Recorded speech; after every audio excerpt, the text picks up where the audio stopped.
झरेको फुलको यस्तो पुरै पुरै सिङ्गे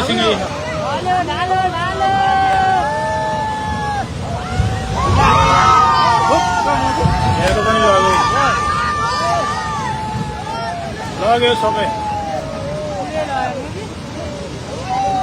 सबै लग्यो फुल